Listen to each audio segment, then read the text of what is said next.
I started studying humanities and did literature and philosophy to start with. And then I was introduced to sociology and politics, and that became my great passion.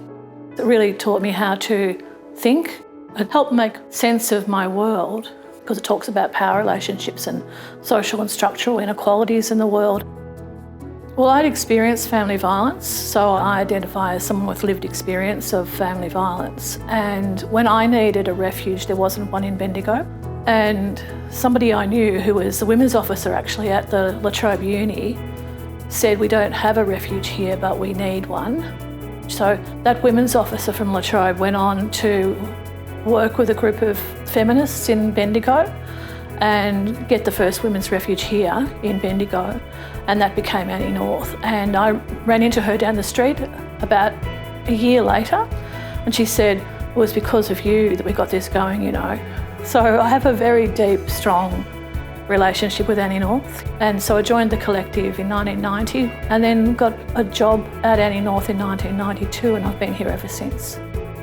I've been Chair of WESNET, the Women's Services Network, which is the peak body for domestic violence services across Australia for many, many years. And because of my degree, I was able to draw the connections between the grassroots lived lives of victim survivors and the policy environment that they were living in. And we really need for governments to see it as a national crisis it is. You know, there's too many women being murdered each week and harmed, hospitalised, too many women in refuges, but also to hold government to account. Probably the most significant highlight for me was being at the United Nations and talking, and I couldn't help thinking that I'd gone from milking cows at Gornong, just outside of Bendigo, to delivering a speech at the United Nations in front of hundreds of people. That was pretty amazing.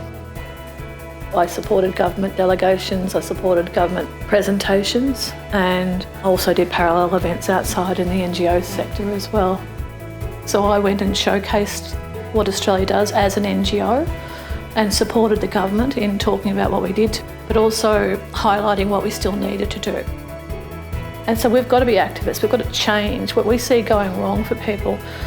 We've got to change that for the next women and kids coming through the door. I got a real sense of pride getting this facility on the ground because I was lobbying for it for about 15 years. And I'm proud now because I'm heading towards retirement and I know I'm leaving it in a good space and a good place.